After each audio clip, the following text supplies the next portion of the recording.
passed down to me by my ancestors. And they help me understand who I am and what my culture is. And I'm sure each of you have such stories as well, even though in your cultures they may lie dormant, just under the surface of reality, waiting to be discovered. These stories that I know talk about mighty wars, great gods, and scary demons. And back home, we still worship them. We build shrines for them and temples for them. But some of these stories, they terrify me. This is one such story. Panchvati is the name of a forest deep in the heart of India. It is lush, green, with tall banyan trees and crystal clear lakes and lagoons. Panchvati is pristine, untouched by man. Well, almost untouched by man. You see, there's a small hut, and in this hut, there lives a couple, Ram and Sita. Ram spends his day cultivating the harvest that he grows, and Sita spends her days tending to the many animals and birds she takes care of. One day, Sita rushes back into the hut and says, Ram, come quick. I've got to show you the most magnificent creature I've ever seen. Come, hurry. She takes him outside and she points at a deer at a distance in the forest.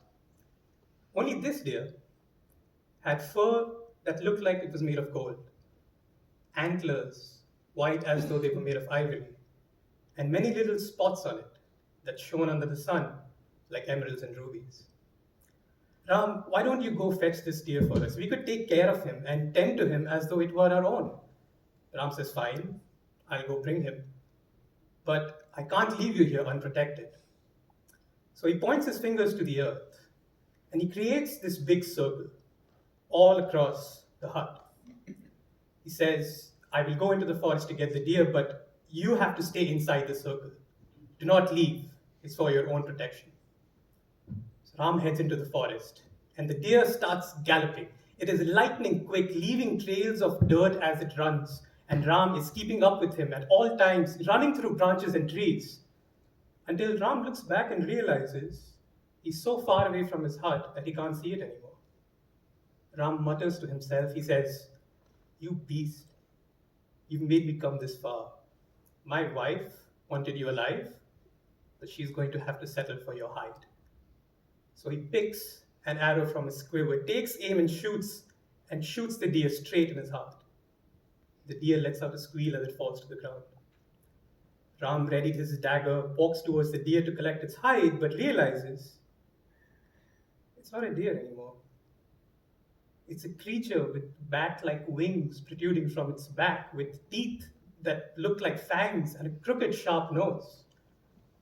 And the beast, still clutching the arrow that Ram just shot in his heart, looks at Ram, with blood coming out of its mouth, and with its last breath it says, you shouldn't have left your wife alone.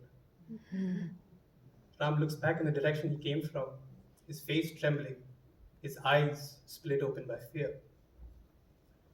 Back at the hut, Sita waits patiently for her husband, until suddenly she hears a noise.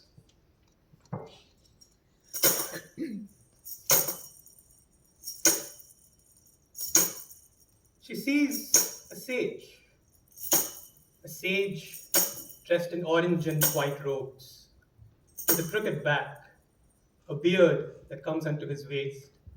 He looks at Sita and says, my fair lady, do you have anything to spare, any food for a weary old traveler like me? Sita looks at him, nods her head, and goes into the hut to bring him some food. But with her back turned to him, the sage tries following her into the hut, and he takes a step, and as he steps on the line, he's knocked back, as though he just stepped on hot chocolate. He sees Sita coming back and goes and sits down underneath the banyan tree next to the hut. Sita comes back out, offers him the plate, and the sage says, my lady, I'm tired from my journey. I can't walk anymore. Could you please come give me this food under the tree? I can't leave my house. There's no man here. You would toy with a sage like me, a weary old traveler? You would insult him? I curse you. Don't you know We sages can see into other realms. I can see your husband now. I can see him chase this deer, and this deer will be the end of him. He will pierce his antlers into your husband's heart, and it is entirely your fault. No, please don't do that. Fine, I'm coming. Sita walks out from the line, offers him the plate, and the sage grabs her by the hand. His chest begins to grow, his back straightens, his beard disappears. 10 heads appear on each side. It's the demon king Ravana. You're going to come with me now, he says, as he rubs his thumb on her lip. You wouldn't dare. Shame on you. I spit on your shame.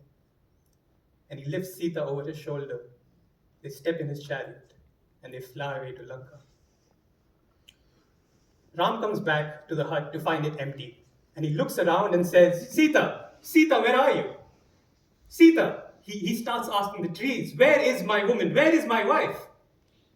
And in that moment, a little bird sat on Ravana's bell, comes up to him and whispers in his ear and tells him everything that happened.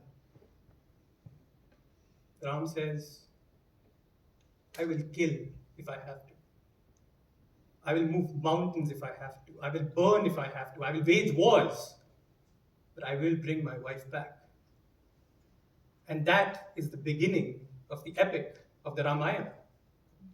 Greed versus possessiveness. In the end, Ram does bring Sita back, but in his conquest, millions are killed. All of Lanka is burned to a ruin. And to this day, back in my country, people still tell these stories, not with fear in their eyes, but they use it as a justification for their holy wars. And this terrifies me. For the next time when a new Ravana is discovered, people and countries will burn. Thank you.